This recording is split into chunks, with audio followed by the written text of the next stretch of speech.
Hello friends, welcome back to my channel Gyan Sankalp. तो friends, ये मैं यूजीसी नेट नवंबर 2017 के क्वेश्चन को सॉल्व कराने वाली हूँ आज। और इसके अलावा आपको मेरे चैनल पे पॉलिटिकल साइंस की काफ़ी सारी क्लासेस मिल जाएंगी। आप प्लीज़ एक बार प्लेलिस्ट को चेक करना। तो फ्रेंड्स, अगर आपको किसी वजह से ये चैनल आपको हेल्पफुल लग रहा है, अगर आपकी प्रिपरेशन में थोड़ी भी हेल्प करिए, तो आप प्लीज़ मेरे चैनल को सब्सक्राइब कीजिए, मेरे वीडियो को लाइक कीजिए और अपने फ्रेंड में शेयर कीजिए।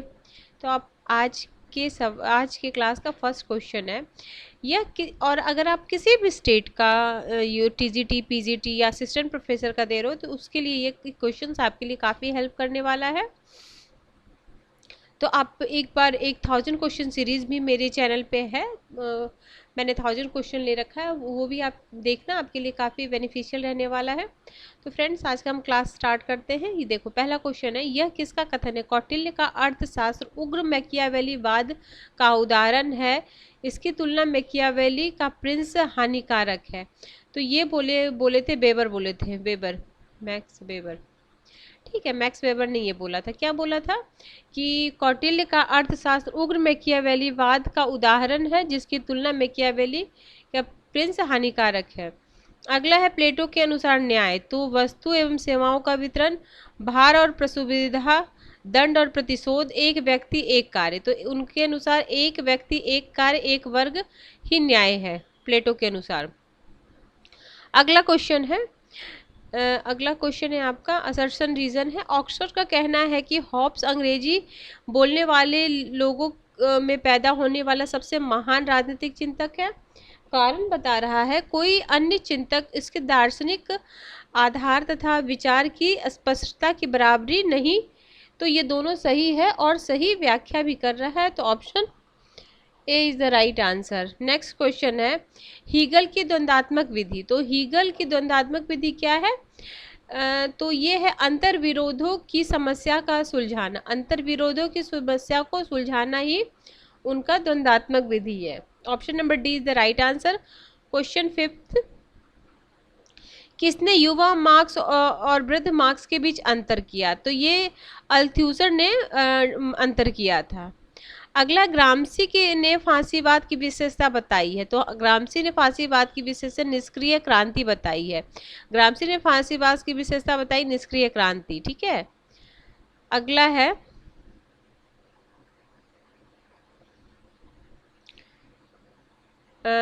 ये कथन है, देखो, गांधी भौतिकवादी सभ्यता के आलोचक थे और वह विशेष रूप से औद्योगिक क्रांति को पसंद नहीं करते थे।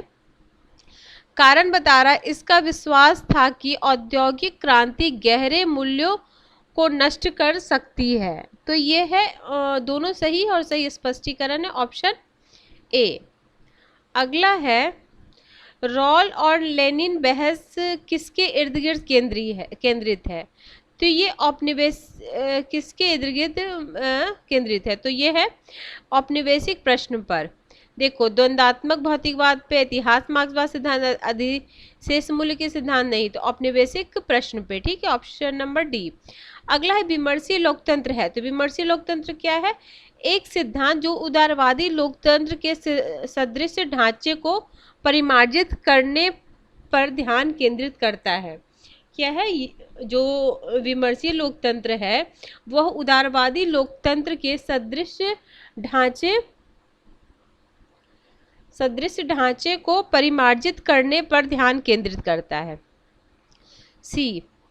अगला है, व्यवहारवाद अल्पकालिक क्यों था? तो व्यवहारवाद अल्पकालिक इसलिए था क्योंकि वह सर्वसम्मति प्राप्त करने में अक्षम था।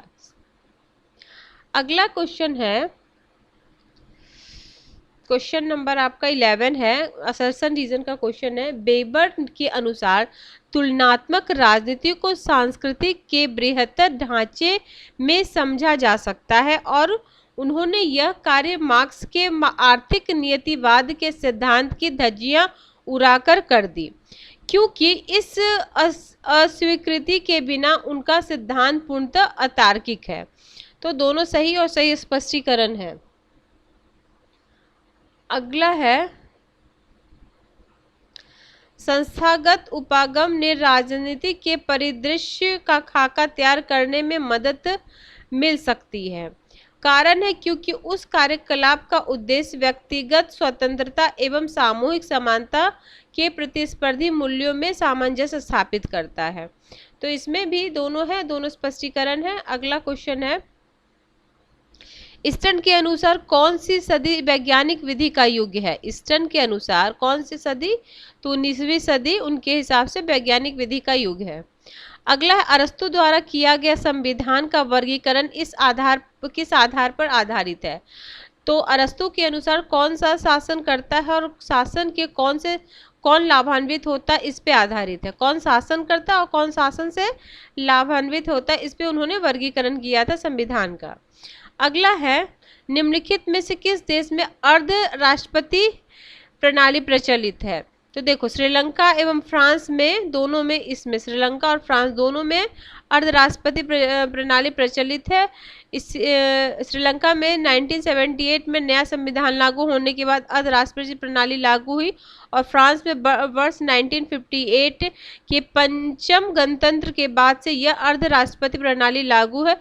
इस प्रकार दोहरी कार्यपालिका डुअल एग्जीक्यूटिव सिस्टम है दोनों में। तो यहाँ पे एक एप्रोप्रिएट आंसर नहीं है, इसलिए इस क्वेश्चन को डिलीट किया गया था। अगला, किसने इस स्थापित मत को अस्वीकार किया कि ग्रेट ब्रिटेन में कंजर्वेटिव पार्टी अभिजनवादी है तथा इस पर नेतृत्व का वर्चस्व होता है और लेबर पार्टी आंतरिक लोकतंत्र के उच्च मानदंड वाली पार्टी है? तो ये है Robert Mackenzie. Robert Mackenzie, option B, Robert Mackenzie,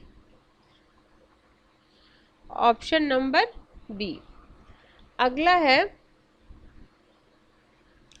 Robert McKenzie ने क्या किया था? देखो, रॉबर्ट मैकेंजी ने इस स्थापित मत का अस्वीकार किया कि ग्रेट ब्रिटेन में कंजर्वेटिव पार्टी अभिजनवादी है तथा इस पर नेतृत्व वर्चस्व होता है और लेबर पार्टी आंतरिक लोकतंत्र के उच्च मानदंड वाली पार्टी है। उन्होंने अपनी पुस्तक British political party the distribution of power with in the conservative and labour party के उक्त कथन किया था। ठीक है। आगे, नौकरशाही सत्तावाद का प्रकार है। तो नौकरशाही सत्तावाद आपका सैनिक शासन का प्रकार है।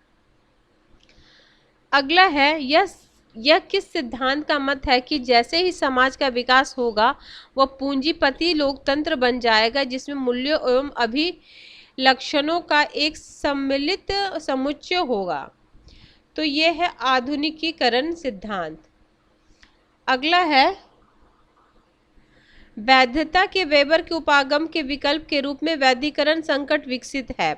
तो ये हैबरमास और ओफे द्वारा वैधता के वेबर उपागम के विकल्प में वैधीकरण संकट विकसित है। किसमें? हैबरमास और ओफे द्वारा। तो देखो, वैधता के वेबर उपागम के विकल्प के रूप में वैधीकरण संकट सिद्धांत को हैबरमास और ओफे द्वारा किया गया। हैबरमास ने अपनी कृति लेजिटिमेसी क्राइसिस, ये भी पुस्तक कई बार एग्जाम में पूछा गया है, लेजिटिमेसी क्राइसिस के अंतर्गत लिखा है कि पूंजीवाद वैधता की घोर संकट से गुजर रहा है। उसके अनुसार परंपरागत समाज सृष्टि की पौराणिक धार्मिक दार्शनिक व्याख्याओं से जुड़े संस्थाओं की वैधता को स्वीकार करते थे, परंतु पूंजीवाद ने वैज्ञानिक जानकारी और स्वचालित मशीनों को सबसे ऊंची मान्यता देकर सत्ता की वैधता के परंपरागत आधार को नष्ट कर दिया। हैबरमास ने उपयोगितावाद मूलक विवेकवाद, जीवन संसार एवं पब्लिक स्फीयर जैसी धारणा दी।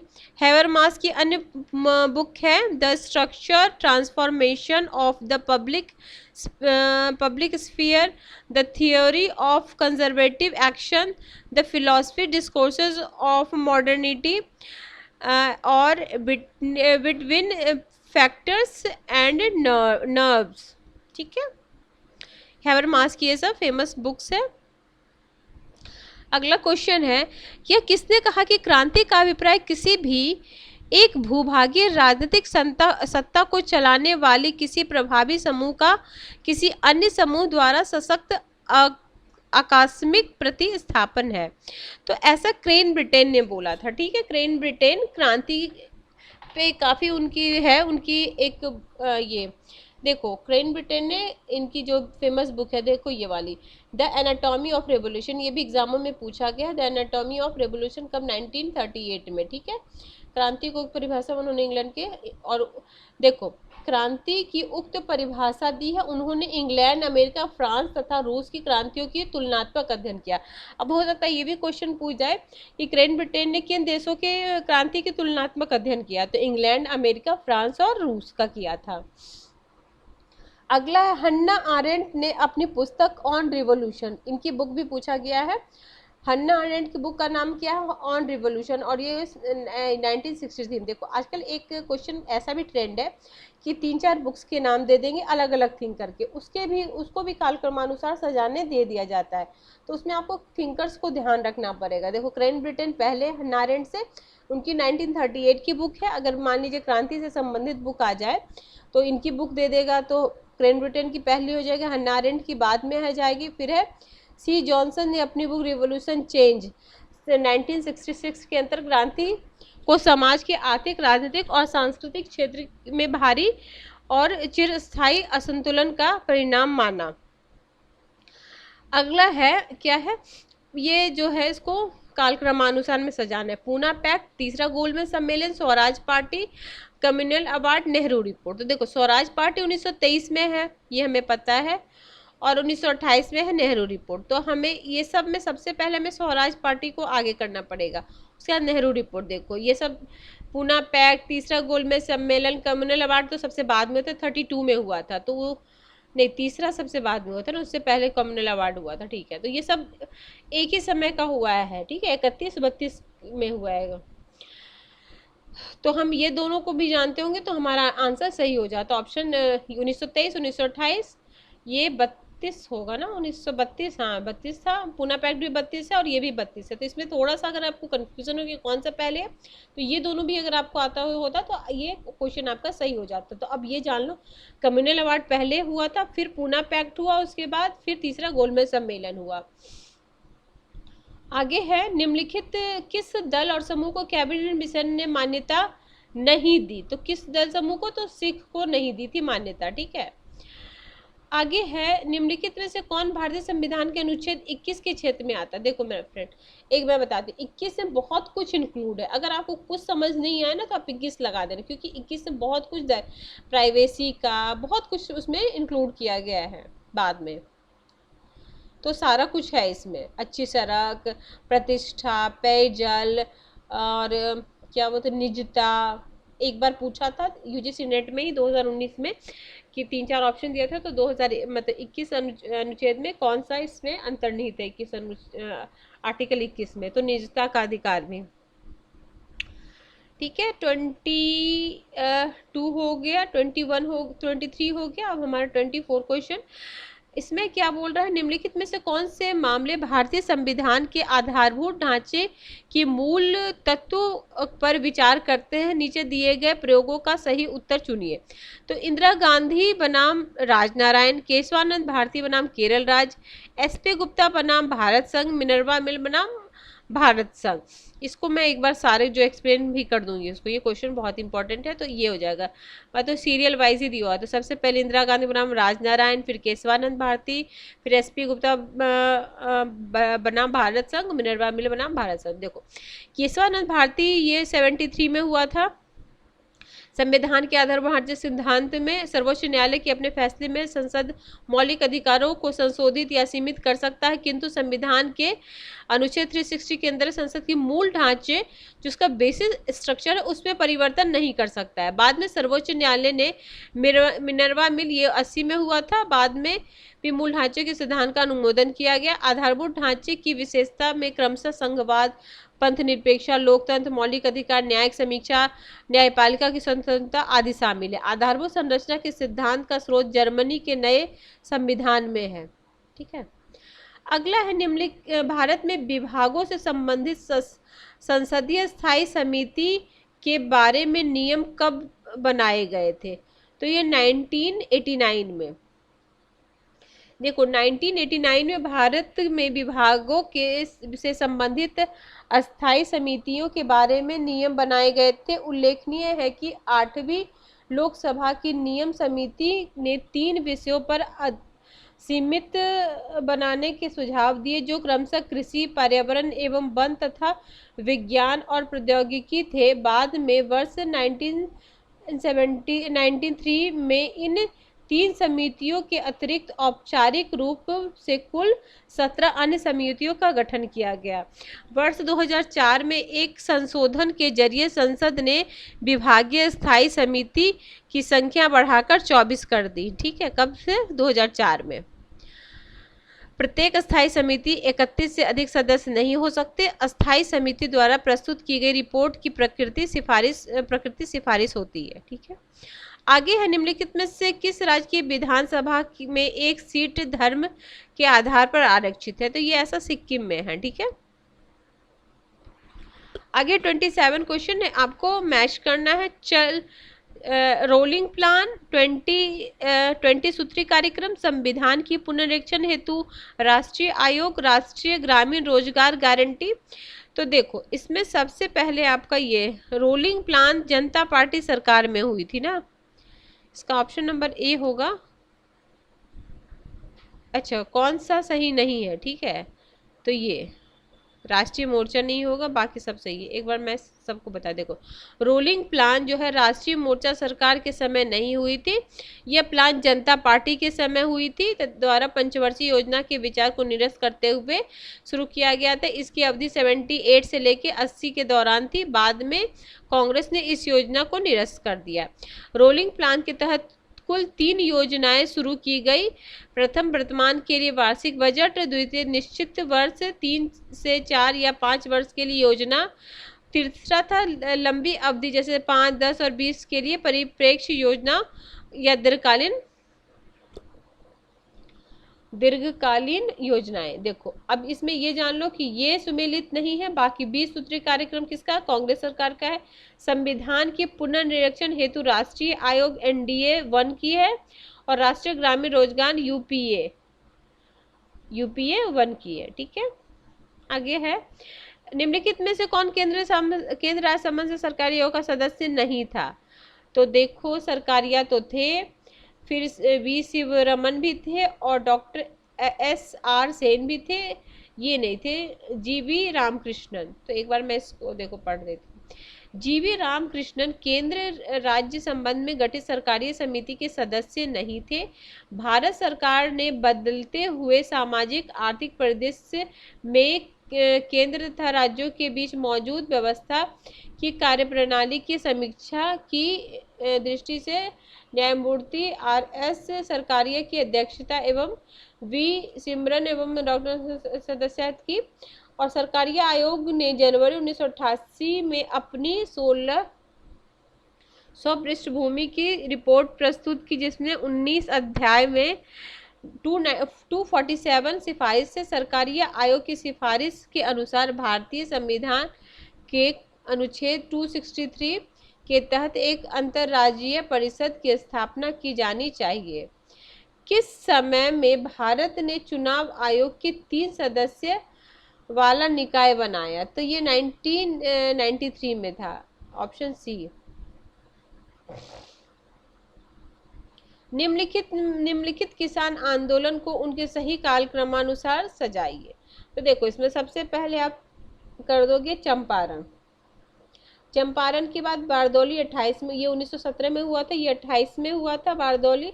फिर हो गया तेभागा, और सबसे बाद आफ्टर इंडिपेंडेंट है सिंगूर। ठीक है, 2006 या 2008 वैसी है, 2006 में है। चलो ठीक है, आगे है, निम्नलिखित में से कौन सा परिस्थितिकीय उपागम पूर्ववर्ती है? तो व्यवस्था उपागम, परंपरागत उपागम। अच्छा, कौन सी परिस्थितिकीय उपागम का पूर्ववर्ती है? मतलब उससे पहले का है। ठीक है, पूर्ववर्ती है, तो ये आपका व्यवस्था उपागम। देखो, व्यवस्था उपागम पारिस्थितिक उपागम का पूर्ववर्ती है। व्यवस्था उपागम को संरचना प्रकार उपागम के नाम से भी जाना जाता है। लोक प्रशासन के क्षेत्र में 1955 में ड्वाइट बाल्डो ने यह बताई कि लोक प्रशासन को सामाजिक व्यवस्था के एक भाग के रूप में विश्लेषित करने के क्रम में संरचनात्मक प्रकारात्मक उपागम महत्वपूर्ण माध्यम है। वर्ष 1957 में F.W. डिक्स ने अपनी कृषि औद्योगिक मॉडल इसी उपागम के आधार पर निर्मित किया। व्यवस्था उपागम को लोक प्रशासन में विकसित करने का श्रेय हर्बर्ट साइमन और चेस्टर बर्नार्ड को जाता है। व्यवस्था उपागम की शुरुआत 1920 के दशक में जैव वैज्ञानिक लुडविन ने किया था और यह उपागम नृशास्त्र से समाजशास्त्र, मनोविज्ञान और राजनीतिक विज्ञान, लोक प्रशासन में आया है। ठीक है, कैसे कैसे आया है? नृशास्त्र यानी एंथ्रोपोलॉजी बोल सकते हो, उसे समाजशास्त्र में आया, समाजशास्त्र मनोवैज्ञानिक, फिर राजनीतिक विज्ञान, फिर लोक प्रशासन में आया। अब यह परंपरागत सिद्धांत, मानव संबंध सिद्धांत, निर्णय निर्माण सिद्धांत, लोक विवरण सिद्धांत।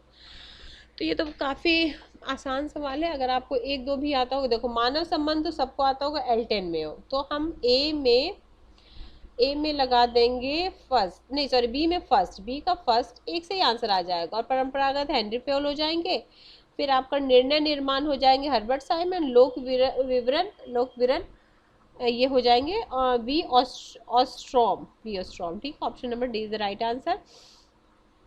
33 निम्नलिखित में से किसने किसी प्रशासनिक प्रबंध की 6 विशेषताएं निर्दिष्ट की?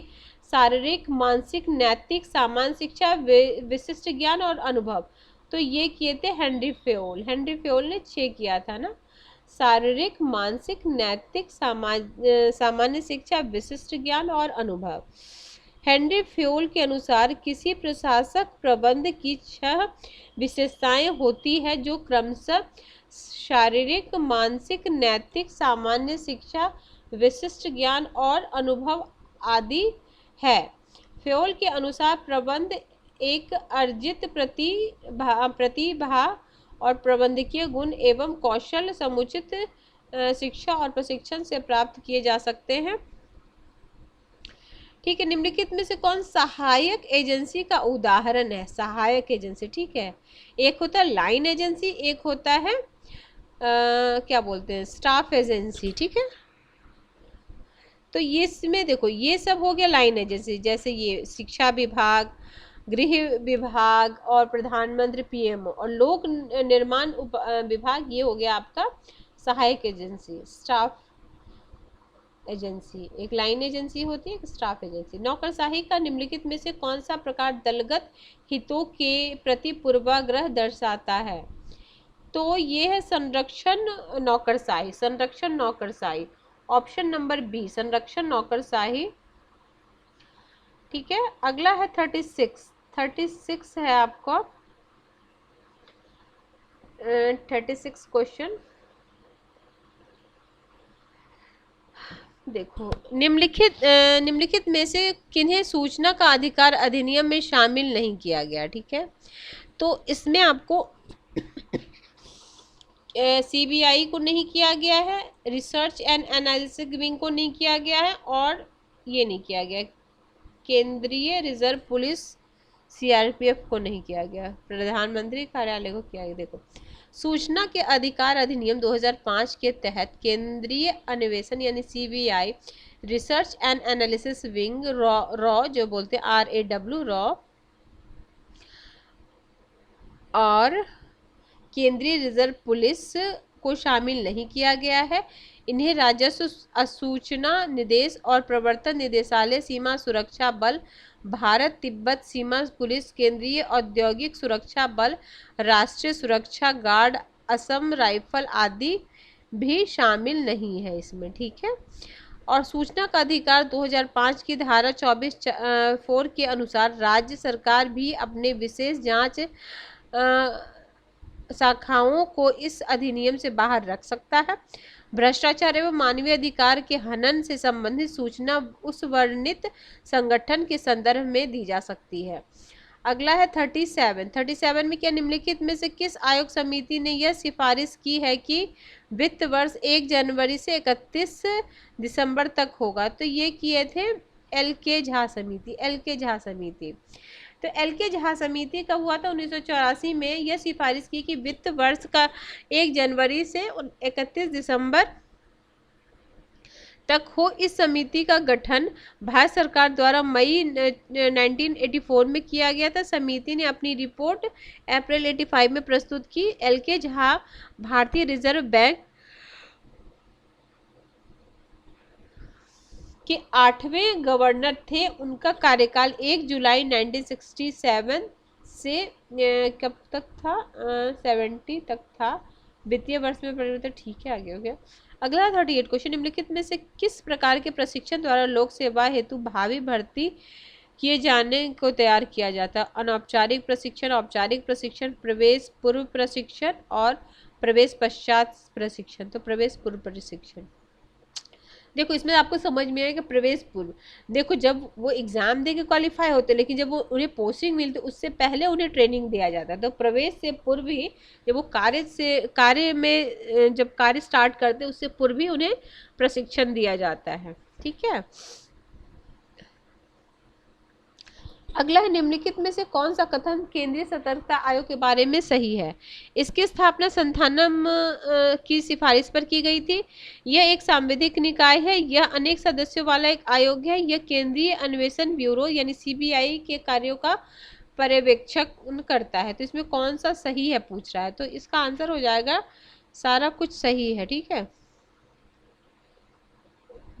आगे है, असर्शन रीजन है, भारत की संचित निधि पर भारित व्यय संसद के मत के अधीन नहीं है। फिर है, इसका स्वरूप बाध्यकारी भुगतान का है। तो दोनों सही है, सही स्पष्टीकरण है ऑप्शन ए।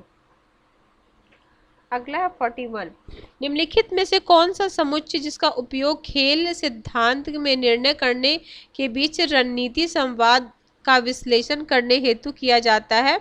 तो तर्क और युक्त मूलकता, तर्क और युक्त मूलकता ऑप्शन सी। MTCR के संबंध में कथनों पर विचार कीजिए। तो देखो MTCR, तो चीन MTCR का सदस्य नहीं है, भारत MTCR का सदस्य है। इसका लक्ष्य पूर्ण रॉकेट प्रणाली को सीमित करना है। पाकिस्तान MTR का सदस्य है। तो इसमें कौन सा सही पूछ रहा है ना? ठीक है, इसमें से कौन सा सही है ना? हाँ, कौन सा उत्तर सही है? तो इसका पहला, दूसरा भी सही है और तीसरा सही है। ठीक है, तो पाकिस्तान इसका मेंबर नहीं है। देखो मिसाइल टेक्नोलॉजी कंट्रोल रिजिम इसको बोलते हैं, MTCR को, के संबंध में सही कथन है, चीन MTR का सदस्य नहीं है, भारत MTR का सदस्य है तथा इसका लक्ष्य पूर्ण रॉकेट प्रणाली सीमित करना। यह एक बहुआयामी निर्यातक नियंत्रण व्यवस्था है जो 35 से अधिक देशों के बीच एक अनौपचारिक राजनीतिक समझौता पर आधारित है, जिसके अनुसार मिसाइल प्रौद्योगिकी एवं मिसाइल प्रसार को सीमित किया जाए। MTCR की स्थापना 1987 में की गई थी। इसमें Canada, France, Germany, Italy, UK, USA संस्थापक सदस्य थे। भारत MTCR का गाइडलाइंस को 17 जून 2016 को अनुमोदित किया, 17 जून 2016 को। ठीक है। निम्नलिखित में कौन सा न्याय युद्ध का मानदंड नहीं है? न्याय युद्ध का मानदंड नहीं है। तो देखो संप्रभु राजकुमार द्वारा अधिकृत होना, अनुपातिक होना, न्याय संगत उद्देश्य के लिए किया जाना या अघोषित होना। तो डी ऑप्शन, ये तो पढ़ के समझ में आ जाए करने के लिए। अमेरिका में किस राष्ट्रपति के कार्यकाल में आतंकवाद के विरुद्ध लड़ाई के दौर के रूप में जाना जाता है? ये तो सब जानते हैं, जॉर्ज W बुश जूनियर। इसके फादर भी थे राष्ट्रपति जॉर्ज W बुश उनको बोलते हैं, और इनको बोलते जो ये 9/11 का जो हुआ था आतंकवादी हमला, तो जॉर्ज बुश थे उस समय, जॉर्ज W बुश जूनियर। अगला है 2001 में जो हुआ, देखो वो 2011 में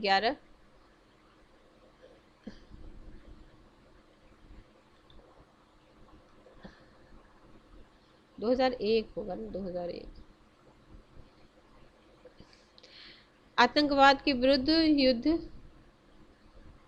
देखो जॉर्ज डब्ल्यू बुश जूनियर 2001 से 2009 को आतंकवाद के विरुद्ध लड़ाई के रूप में जाना जाते। 2001 को अमेरिका में हुए आतंकवादी हमले के परिणाम स्वरूप ये 2001 11 नहीं 2001।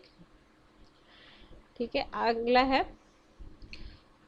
एक ध्रुवीय स्थिति जिसका उल्लेख जॉर्ज डब्ल्यू बुश जूनियर ने शक्ति के संतुलन के रूप में किया, जो हिमायती है किसका है, स्वतंत्रता का।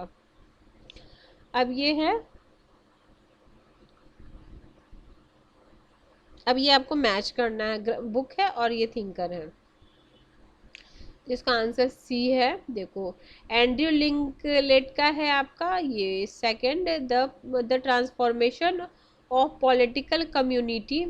आई क्लार्क का है आपका hegemony in international society, Clark hegemony international society. Kenneth Oye का है कॉरपोरेशन अंडर अनार्की। फिर टिकनर का है gender and gendering world politics. ठीक है, आगे है आपका 47। तो भारत संयुक्त राष्ट्र संघ की सुरक्षा परिषद का अस्थायी सदस्य बनना चाहता है। बिल्कुल बात बनना चाहता है। भारत एक परमाणु शक्ति संपन्न राष्ट्र है। तो दोनों सही है, बट सही व्याख्या नहीं कर रहा है। ठीक है, अब है सूची 1 और सूची 2 को मिलाना। ये भी काफ़ी इंपॉर्टेंट है फ्रेंड, मैं इसका आंसर ही आपको बता दे रही हूँ। देखो यहाँ मैच निक्सन सिद्धांत, ये मित्र राष्ट्रों के साथ भागीदारी द्वारा शांति का प्रयास है। निक्सन कैनेडी है लैटिन अमेरिका राष्ट्रों के प्रति विदेशी नीति की पहल। रीगन है गोरिल्ला विरोधी आंदोलन का समर्थन। क्लिंटन है नर संहार रोकने हेतु हस्तक्षेप। बिल्कुल इसको याद रखना। अगला है निर्गुट आंदोलन के संबंध में निम्नलिखित कथनों पर विचार कीजिए। जूलियस न्यूरेर निर्गुट के एक संस्थापक सदस्य। भारत ने 17वीं गई थी। नेम का मुख्यालय बेलग्रेड में है। तो ये सेकंड 7वीं किया गया था और थर्ड, तो कौन सा सही है, ये दोनों सही है। अगला है आज के क्लास का लास्ट क्वेश्चन। निम्नलिखित में कौन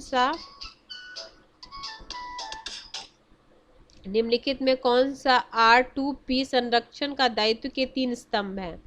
तो यह अंतर्राष्ट्रीय समुदाय का कर्तव्य है कि मानवता के विरुद्ध अपराध से जनता को संरक्षण प्रदान करे। तो ये option C is the right answer. तो ठीक है फ्रेंड्स, आज हमने 2017 के देखो 2017 तक तो 2 पेपर में आता था अपना पेपर, जो पॉलिटिकल साइंस है, पेपर 2 और पेपर 3। तो पेपर 2 में होता था 50 क्वेश्चन और पेपर 2 में होता था 75 क्वेश्चन। तो कल मैं आपको पेपर 2 कराऊंगी 17 का ही, इसमें 75 क्वेश्चन होंगे। तो ठीक है फ्रेंड्स, तो अगर आपको किसी वजह से ये चैनल हेल्पफुल लग रहा है, अगर आपके प्रिपरेशन में थोड़ी भी हेल्प करिए, तो आप प्लीज़ मेरे चैनल को सब्सक्राइब कीजिए, मेरे वीडियो को लाइक कीजिए, अपने फ्रेंड में शेयर कीजिए। Till then bye bye, see you in next video.